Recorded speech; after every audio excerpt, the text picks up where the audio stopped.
Hello दोस्तों, कैसे हैं आप लोग। मेरा नाम है आलोक गुप्ता और आप देख रहे हैं आपका अपना यूट्यूब चैनल फार्मा व्यू।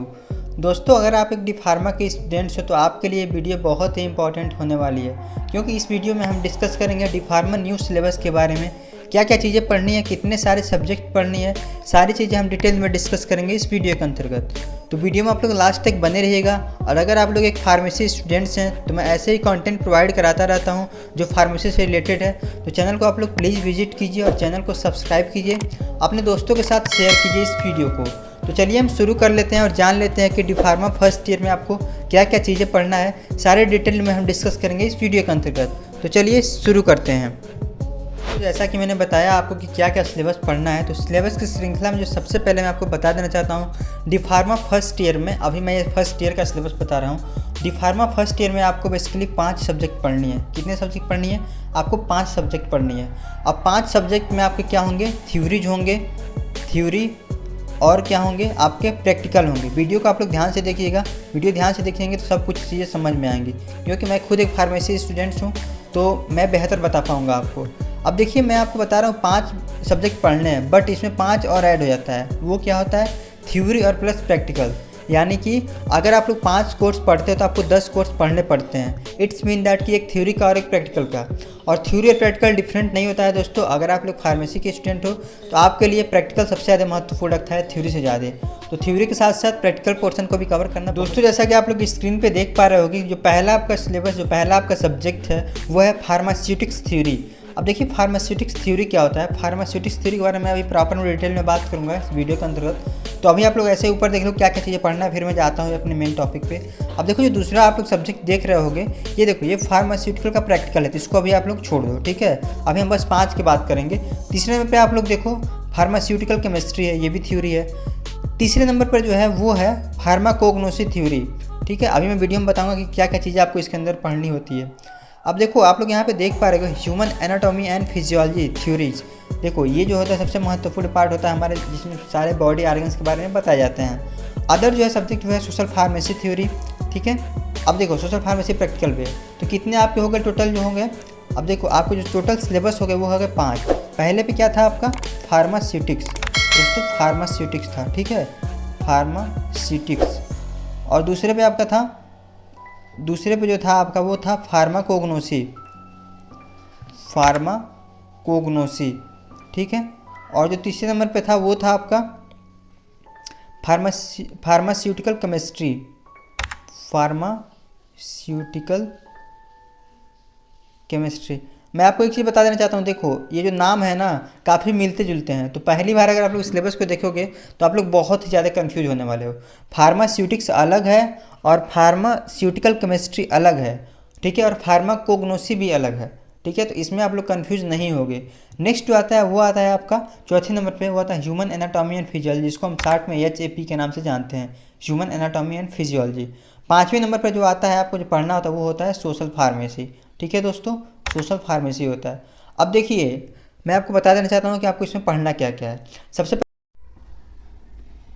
दोस्तों, फार्मास्यूटिकल केमिस्ट्री का सिलेबस स्टार्ट करने से पहले मैं आपको कुछ चीज़ें क्लियर कर देना चाहता हूँ। इससे पहले मैंने 4 वीडियोज बना रखी है, प्रॉपर डिटेल में मैंने डिस्कस किया है फार्मास्यूटिक्स के बारे में, फार्माकोग्नोसी के बारे में, ह्यूमन एनाटॉमी एंड फिजियोलॉजी के बारे में और सोशल फार्मेसी के बारे में।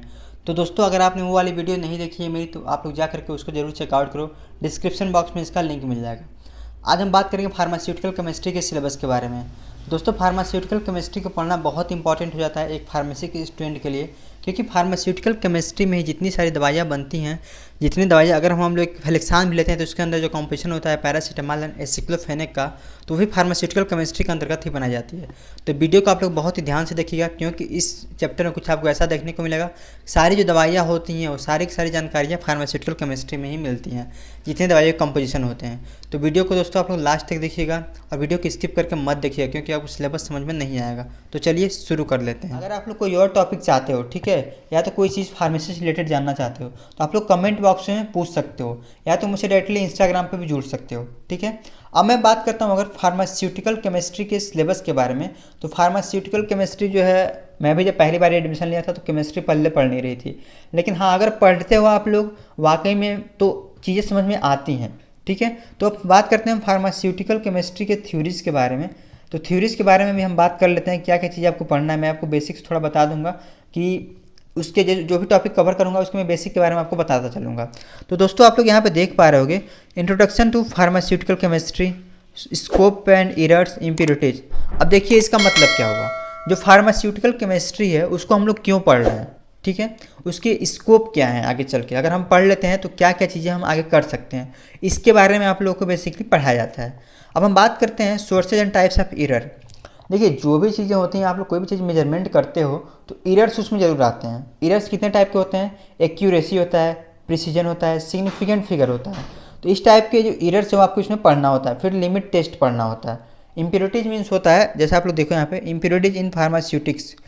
तो इम्प्योरिटीज़ क्या होते हैं फार्मास्यूटिकल्स में, जैसे अगर आप लोग कोई चीज़ ले रहे हो, ठीक है, आप कोई ड्रग्स बना रहे हो, कोई ड्रग्स तैयार कर रहे हो, उसके अंदर 1 या 2% में, अगर जैसे मान जाओ आपने एक चीज़ बनाया, ठीक है, आपने कोई भी चीज़ बनाया, ठीक है, और बाय द वे उसमें कोई किसी तरह की अशुद्धि चली गई, ठीक है, तो उस चीज़ से बचने के लिए और किस तरीके की अशुद्धि होती हैं, कितने टाइप की अशुद्धियाँ होती हैं, सारी चीज़ें इसमें आपको पढ़ने को मिलती हैं।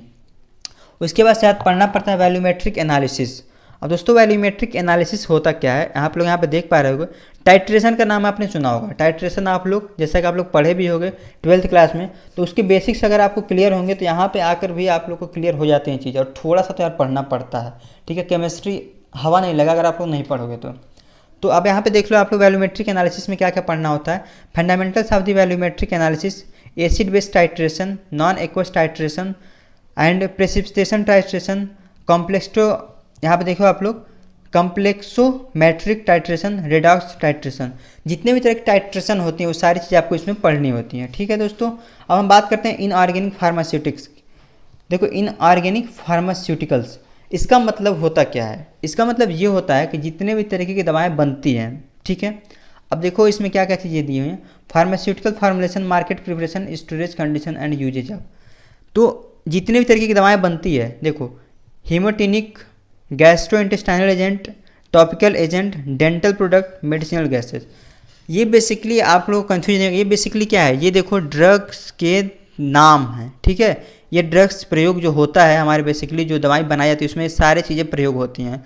तो अब हेमेटोनिक का मतलब क्या होता है, हेमेटोनिक मतलब जो ब्लड से रिलेटेड, तो ब्लड से रिलेटेड जितनी भी दवाइयाँ होती हैं उसमें ferrous sulphate, ferrous fumarate, ferric ammonium citrate, ferrous acetate, ठीक है, कार्बोनिल, आयरन, सारी चीज़ें जो होती हैं हीमोग्लोबिन की मात्रा बढ़ाने के लिए, तो सारी चीज़ें हेमेटोनिक्स के अंदर ही आती हैं। तो अगर आप लोग देखते होगे कि ब्लड आता है उसके अंदर फेरस, जो भी ब्लड के सिरप्स आते हैं ब्लड को बढ़ाने के लिए या तो हीमोग्लोबिन को बढ़ाने के लिए, तो उसके अंदर ये सारी चीज़ें फार्मुलेशन होती है। अगर आप लोग का मेडिकल स्टोर हो दोस्तों तो आप लोग इस चीज़ को अच्छे से कवर कर पाते हो। या तो अगर आपके घर में आती है कोई सिरप जो कि आयरन से है, ठीक है, या तो वो किसी व्यक्ति के हीमोग्लोबिन की मात्रा कम हो गई है, तो उसमें आप लोग नोटिस करोगे कि ये सारी प्रोडक्ट जो है मिल रहते हैं। तो बेसिकली जो ब्लड से रिलेटेड प्रोडक्ट हैं वो सारी चीज़ इसके अंतर्गत डिस्कस की जाती हैं, कैसे उसको तैयार किया जाता है, किस तरीके से स्टोरेज कंडीशन में रखा जाता है, उसके बायोलॉजिकल सोर्सेस मतलब क्या क्या होते हैं, सारी चीज़ आपको इसमें पढ़ना होता है। अब गैस्ट्रोइंटेस्टाइनल एजेंट क्या होता है, इसको बेसिकली दोस्तों जीआई ट्रैक एजेंट बोलते हैं। जीआई मीन्स जो हमारा स्टोमच होता है, ठीक है, ये देखो आइसोफेगस हो गया, यहाँ से आते हुए आपका स्टोमच हो गया, ठीक है, फिर यहाँ से आते हुए छोटी आंत और यहाँ पे बड़ी आंत, ठीक है, बड़ी आंत होते हैं यहाँ पे एनएस और रेक्टम होता है। तो ये जो होता है आपका जीआईटी ट्रैक इसको बोलते हैं, ठीक है। ये 30 फीट लंबा होता है। कितना होता है, 30 फीट लंबा होता है। तो इसके बारे में जो भी आपको पेट में दर्द होता है, ठीक है, या तो किसी भी तरीके की दिक्कत पेट में हो जाती है, तो इस चीज़ में कौन कौन सी दवाई प्रयोग की जाती है, सारी चीज़ों का प्रयोग यहाँ पे बताया जाता है, और किस तरीके से उसको फार्मुलेट किया जाता है, कैसे तैयार किया जाता है लेबोरेटरी के अंदर, सारी चीज़ें आपको देखने को यहाँ पे मिल जाती है। अब जैसे दोस्तों यहाँ पे आप लोग देख पा रहे हैं एंटासिड है, एल्यूमिनियम हाइड्रोक्सी जेल है, मैग्नीशियम हाइड्रोक्साइड है। तो अगर आप लोग का मेडिकल स्टोर होगा तो आप लोग देखते होगे जो एंटासिड है, मुकेन जेल के नाम से एक सिरप आता है, ठीक है, मुकेन जेल के नाम से एक सिरप आता है, ठीक है दोस्तों। तो मुकेन जेल में एंटासिड मिला होता है। तो सारी चीज़ें जो है आपको कहीं ना कहीं देखने को मिल ही जाती हैं।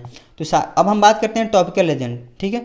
टॉपिकल एजेंट्स क्या होते हैं, इसके अंदर देखो silver nitrate and ionic silver, ठीक है, and hydrogen peroxide, boric acid, bleaching powder, potassium permanganate. तो जितनी भी दवाइयाँ आती हैं सारी चीज़ें आपको बताई जाती हैं, कैसे इसका फॉर्मुलेशन होता है, कैसे तैयार किया जाता है, क्या क्या एजेंट मिलाकर तैयार किया जाता है, लेबोरेटरी के अंदर कैसे इसको बनाया जाता है, ठीक है दोस्तों। अब बात करते हैं हम डेंटल प्रोडक्ट, मतलब डेंटल से रिलेटेड प्रॉब्लम में कौन कौन से प्रोडक्ट दिए जाते हैं। तो कैल्शियम कार्बोनेट हो गया, सोडियम फ्यूरिएट हो गया, डेंटोरेट क्लिंजर हो गया, माउथ वॉशेज हो गया। तो सारी चीज़ें आपको पढ़ने को मिलती हैं और कैसे इसका फॉर्मुलेशन होता है वो सारी चीज़ें आपको पढ़ना है इसके अंतर्गत। अब हम बात करते हैं मेडिसिनल गैसेज़ की। तो मेडिसिनल जो गैसेज होती हैं वो होता है कार्बन डाइऑक्साइड, नाइट्रस ऑक्साइड और ऑक्सीजन।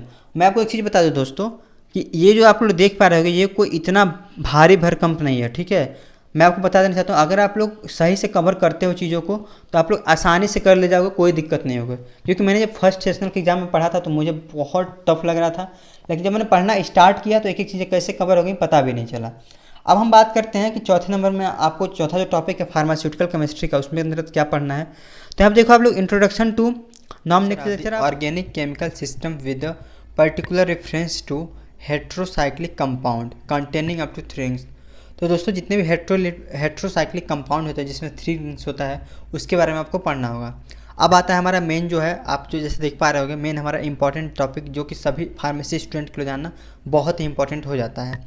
तो दोस्तों अगर आप लोग यहाँ पे देख पा रहे होगे, study of the following category of medicinal compound with respect to the classification, chemical name, chemical structure, compound, market with uses, stability and storage condition, difference type of formulation and their popular brand name.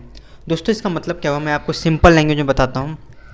इसका मतलब ये हुआ कि जो भी हम लोग drug लाते हैं, ठीक है, जो भी मेडिसिन मिलती है हमको दुकानों पे, उसका हम बात करेंगे केमिकल नेम के बारे में, उसके कंपाउंड के बारे में, क्लासिफिकेशन के बारे में, उसका केमिकल स्ट्रक्चर कैसा होगा उसके बारे में।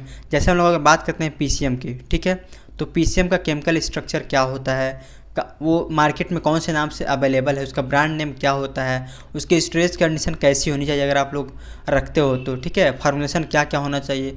तो ठीक वैसे जैसा कि मैंने पीसीएम को बताया अर्थात पैरासीटामॉल के बारे में मैंने बताया, वैसे ही आपको कुछ और ड्रग्स के बारे में आपको देखने को मिलेगी।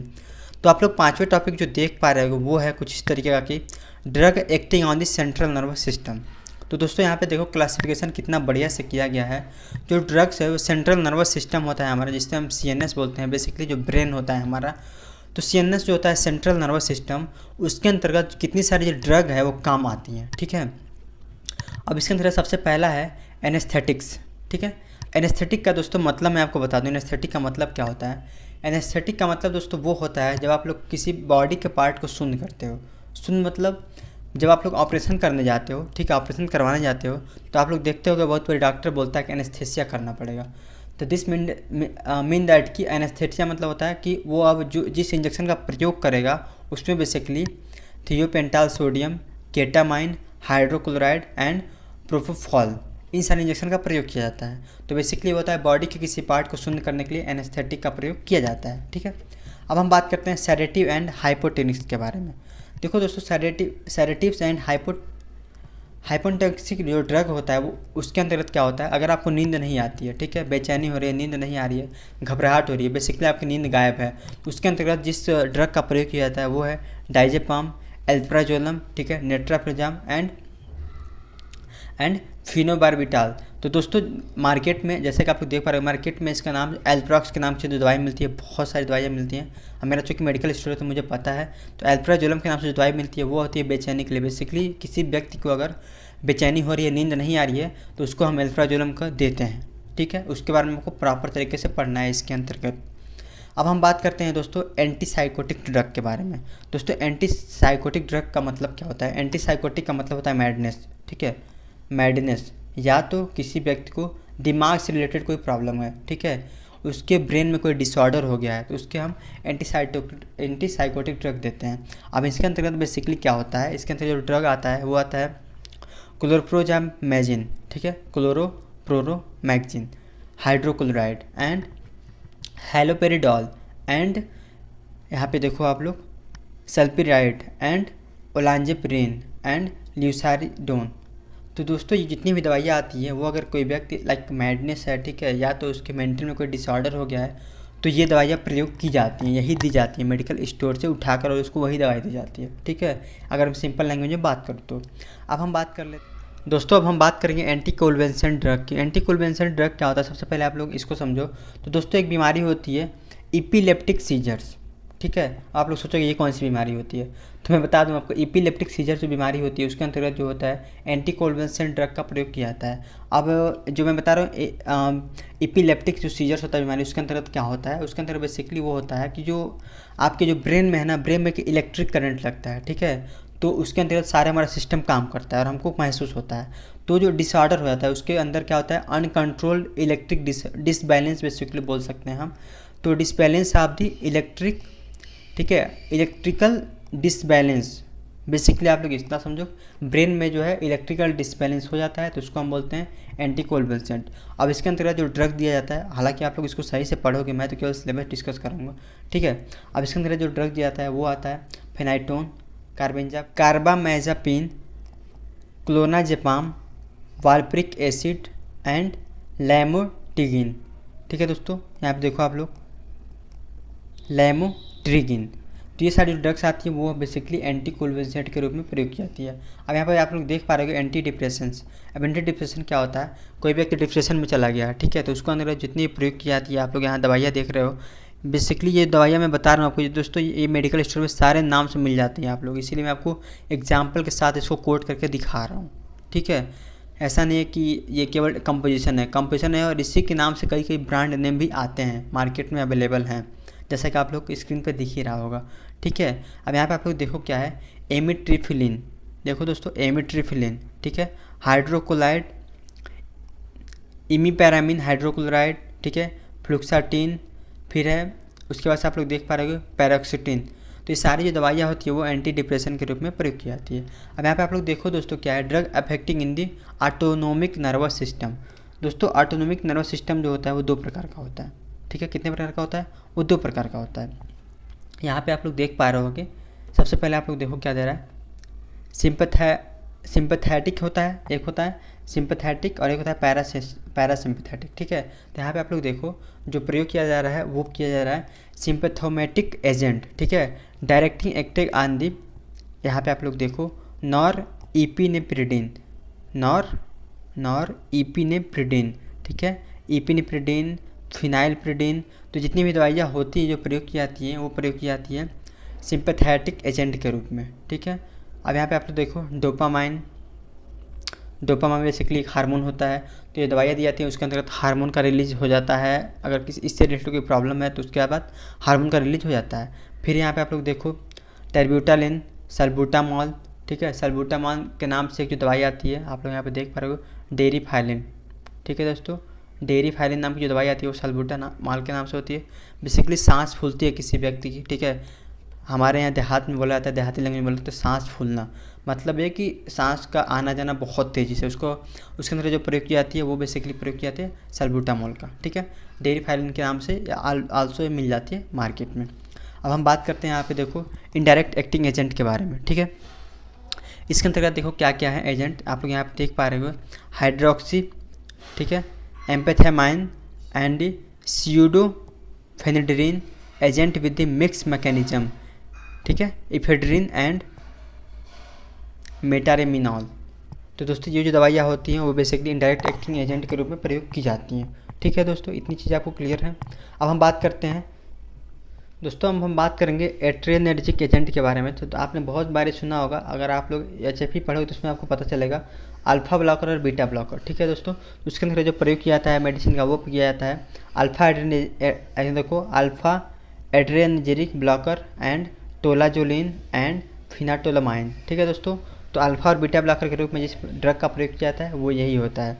अब हम बात करते हैं दोस्तों, यहाँ पे आप लोग देख पा रहे होंगे किसी और ड्रग के बारे में हम बात करेंगे दोस्तों। जो कोलिनर्जिक ड्रग आप लोग देख पा रहे होंगे ये बेसिकली प्रयोग किया जाता है जो हमारे शरीर में होता है पैरासिम्पैथेटिक, ठीक है दोस्तों, पैरासिम्पैथेटिक जो नर्वस सिस्टम होता है उसके अंतर्गत जो प्रयोग किया जाता है ड्रग का वो होता है कोलिनर्जिक ड्रग, उसको हम बोलते हैं। अब ऐसे ही हम बात कर लेते हैं, ये भी कोलिनर्जिक ब्लॉकिंग एजेंट भी उसी के रूप में प्रयोग किया जाता है। अब हम आते हैं 7वें नंबर पे। 7वें नंबर देखो आप लोग दोस्तों क्या है, drug acting on the cardiovascular system. देखो दोस्तों कार्डियोवास्कुलर सिस्टम, अब कार्डियोवास्कुलर सिस्टम आप लोगों ने HFE में पढ़ा हो तो उसका मतलब क्या होता है मैं बता दे रहा हूँ आपको। कार्डियोवास्कुलर सिस्टम का मतलब होता है हार्ट, ठीक है, हमारा हार्ट कैसे काम करता है, हमारे हार्ट के अंदर मैकेनिज्म क्या है, हार्ट कैसे ब्लड को सर्कुलेट करता है, किस तरीके से अशुद्ध और शुद्ध ब्लड होते हैं, ऑक्सीजनेटेड और डीऑक्सीजनेटेड ब्लड होते हैं, तो सारी चीज़ होती है वो कार्डियोवास्कुलर सिस्टम में होती है। अब कार्डियोवास्कुलर सिस्टम में अगर कोई डिजीज उत्पन्न हो जाती है तो उसका अंतर्गत बेसिकली क्विनाडिन सल्फेट, ठीक है, हाइड्रोक्लोराइड, वेरापिलिमिनोन एंड फिनाइलटोन सोडियम, ठीक है, लिडोकेन, हाइड्रोक्लोराइड, ठीक है दोस्तों। तो ये सारे जो ड्रग हैं वो प्रयोग की जाती है कार्डियोवास्कुलर सिस्टम में किसी तरह की डिजीज हो जाएगी। तो अब हम बात कर लेते हैं दोस्तों यहाँ पे एंटी हाइपरटेंसिव एजेंट के बारे में, ठीक है। बहुत बार आप लोगों ने देखा होगा कि बोलते हैं हाइपरटेंशन हो गया, ठीक है, तनाव बोलते हैं जिसको, तो उसके अंदर जो ड्रग का प्रयोग किया जाता है वो आता है प्रोप्रानालोल, ठीक है, कैप्टोप्रियोल एंड रैमिप्रिल, मेथाइल डोपेट, ठीक है, मेथाइल डोपेट हाइड्रोक्लोराइड, ठीक है दोस्तों। अब नीचे जाते हैं, हम डियूरेटिक्स के बारे में बात करते हैं। तो क्या है डियूरेटिक्स के बारे में? देखो दोस्तों, डियूरेटिक्स क्या होता है? डियूरेटिक्स वो होता है जो हमारा जो किडनी होता है, ठीक है दोस्तों, उसकी वजह से जो भी मतलब मूत्र जो हमारा बाहर आता है, तो अगर मूत्र नहीं आ रही है, उसके अंतर्गत कोई प्रॉब्लम हो जा रही है, तो बेसिकली उसमें जो प्रयोग किया जाता है उसका मतलब डियूरेटिक्स। इसके अंतर्गत बेसिकली एसिटाजोनामाइड, देखो एसिटाजोनामाइड, ठीक है, फ्यूरेसेमाइड एंड ब्यूटानिडामाइड। दोस्तों मैं आपको एक चीज़ बता देना चाहता हूँ, यहाँ पे आप लोग जो देख पा रहे होंगे, इसके अंदर जो मेडिकल पे जो दवाई मिलती है लेसिक्स के नाम से मिलती है, ठीक है। लेसिक्स जो दवा है जो डियूरेटिक्स के रूप में प्रयोग की जाती है और बहुत सारे मेडिकल स्टोर पे अधिकतम यही दवाई दी जाती है, ठीक है, अगर डियूरेटिक्स का कोई प्रॉब्लम हो रहा है तो। बाकी ये भी सारी कंपटीशन की दवाएँ अवेलेबल होती हैं। अब हम दोस्तों बात कर लेते हैं हाइपोग्लाइसेमिक एजेंट के बारे में। दोस्तों हाइपोग्लाइसेमिक एजेंट क्या होता है? जितने आप डायबिटीज़ सुनते हो, ठीक है, तो डायबिटीज़ जो होता है वो हाइपोग्लाइसेमिक एजेंट के अंतर्गत ही आता है। डायबिटीज़ की जो बीमारी होती है, तो डायबिटीज़ की बीमारी में जो प्रयोग किया जाता है वो किया जाता है हाइपोग्लाइसेमिक एजेंट का। अब हाइपोग्लाइसेमिक एजेंट के बारे में हम थोड़ा सा देख लेते हैं। इसके अंतर्गत आप लोग देखो क्या क्या चीज़ें आ रही हैं, ग्लिम्पेरिडन, ठीक है, पायोग्लिनाजोन एंड ग्लिम्पटिस एंड ग्लीफ्टोजिन्स। तो दोस्तों अगर मैं बात करूं आपसे कि अगर मैं इसकी बात करूं कि डायबिटीज़ के नाम से जो दवाएं उपलब्ध होती हैं जो भी मार्केट में, अधिकतर जो दवाएं होती है ग्लिमस्टार पीएम के नाम से आती है, ठीक है। तो उसका जो कंपोजिशन देखोगे आप लोग यही सब रहता है, ग्लिम्प्रिडिन, ठीक है, ग्लिमाजोन, ग्लिम्टिन्स, तो यही सारी कंपोजिशन रहती हैं। तो मार्केट में आपको इजीली और आसानी से मिल जाती है। इस ड्रग के बारे में आप लोग पढ़ोगे अपने इस सिलेबस में। अब हम बात करते हैं दोस्तों analgesic and anti inflammatory agent के बारे में, ठीक है। अब analgesic and anti inflammatory agent क्या होते हैं? तो दोस्तों हम नॉर्मल दवाएं जितने भी लेते हैं, ठीक है, पैरासीटामॉल हो गया, जैसे आप लोग देखो यहाँ पे क्या क्या चीज़ें दिया है, एस्पिरिन हो गया, जैसा कि आप लोग देखते हो सर दर्द एस्पिरिन बहुत जल्दी काम करता है, डाइक्लोफेनेक हो गया, आइबुप्रोफेन हो गया, ठीक है, पेरोक्सिसिम हो गया, सेलेक्सोसिब हो गया, मेफेटोनिक एसिड हो गया, ठीक है, पैरासीटामॉल हो गया, एसिक्लोफेनेक हो गया। दोस्तों ये जितने भी दवाइयाँ होती हैं, ठीक है, ये होती हैं non steroidal anti inflammatory agent, ठीक है। दर्द बुखार में ये दवाइयाँ जो दी जाती हैं उसको हम ANSAIDs बोलते हैं। जैसे आप लोग देखो यहाँ पे सिंपल टर्म ANSAIDs होता है, ठीक है। तो ये जितनी भी दवाइयाँ होती हैं वो जो प्रयोग की जाती हैं वो बेसिकली प्रयोग की जाती हैं हमारे जो हमारे NSAID होता है, अगर हमको कोई इन्फ्लामेटरी एजेंट डिजीज हो गया उसके अंदर इस ड्रग का प्रयोग किया जाता है, ठीक है। अब देखो मैं आपको कुछ कुछ कंपोजिशन बता देता हूँ। देखो अगर आप लोग जाओगे यहाँ पे देखो डाइक्लोफेनेक सोडियम के नाम से आपको मार्केट में दवाएँ उपलब्ध होती हैं। आइबुप्रोफेन, ठीक है, ब्रूफेन 600 mg, ब्रूफेन 400 mg के नाम से ये दवाएं उपलब्ध होती हैं मार्केट में, ठीक है। पेरोक्सिसिम यहाँ पे आप लोग स्क्रीन पे देख पा रहे होगे, ठीक है, सेलोक्सिथिन, मेफ्टामिक एसिड, देखो तो दोस्तों मेफ्टाल इस पास आता है जो पेट दर्द की दवा, ठीक है, मेफेनॉमिक एसिड ही होता है उसमें, ठीक है दोस्तों। तो वो जो दवाई आती है उसमें जो प्रयोग किया जाता है बेसिकली ये गर्ल्स के पीरियड अगर में दवाई दी जाती है उसको हम बोलते हैं मेफ्टाल इस्पास के नाम से आता है। एक आता है दोस्तों पैरासीटामॉल, ठीक है, एक आता है एसिक्लोफेनेक। ये जो सारी दवाइयाँ होती हैं वो सारी की सारी प्रयोग की जाती हैं, वो anti inflammatory non steroidal anti inflammatory agent के रूप में प्रयोग की जाती हैं, ठीक है दोस्तों। अब हम बात कर लेते हैं दोस्तों एंटी इन्फेक्टिव एजेंट के बारे में, ठीक है। एंटी इन्फेक्टिव क्या होता है? जितने भी इन्फेक्शन फैलते हैं हमारे स्किन पे, ठीक है, उसको हम बोलते हैं एंटी इन्फेक्टिव। तो आप लोग बेसिकली जब कोई भी इन्फेक्शन होता है, लाइक दांत खाज खुजली हो गई, ठीक है, कोई ईचिंग हो रही है, तो बेसिकली जो दवाएं प्रयोग की जाती हैं आजकल के ज़माने में वो होता है फ्लुकोनाजोल, केटाकोनाजोल, ठीक है, एंड इट्रोकोनाजोल। इधर के देखो इट्रोकोनाजोल। तो ये सारी जो दवाएं प्रयोग की जाती हैं आजकल हर एक मेडिकल स्टोर में मिलती है, इट्रोकोनाजोल, केटाकोनाजोल एंड फ्लुकोनाजोल। दोस्तों मैं यहाँ पर कुछ दवाई का एग्जाम्पल भी शो कर दे रहा हूँ, ठीक है दोस्तों। केटोकोनाजोल देख रहा हो, कैंडी फोर्स के नाम से आता है, ठीक है, उसमें इट्राकोनाजोल भी मिला होता है। तो बहुत सारी दवाएं आती है इसके नाम से, क्रीम और कैप्सूल्स, टैबलेट, सारी चीज़ें अवेलेबल होती है आपको मार्केट में। तो दोस्तों ये तो हो गया फार्मास्यूटिकल केमिस्ट्री का सिलेबस, ठीक है दोस्तों। आने वाले टाइम में मैं कोशिश करूँगा कि मैं इस पर कुछ वीडियो लेक्चर भी लेके आऊँ, जिससे दवाई के बारे में आपको पूरी की पूरी इन्फॉर्मेशन पहुँचा पाऊँ। तो दोस्तों अपने दोस्तों के साथ इस वीडियो को शेयर ज़रूर कीजिए, वीडियो पसंद आया तो वीडियो को लाइक ज़रूर कीजिए और वीडियो को चैनल को सब्सक्राइब कीजिए। तो दोस्तों मिलेंगे हम ऐसे ही अगले एक और इन्फॉर्मेटिव वीडियो में, तब तक के लिए हमें दे दीजिए इजाज़त। धन्यवाद। Keep learning and keep exploring your self. Have a good day. Thank you so much.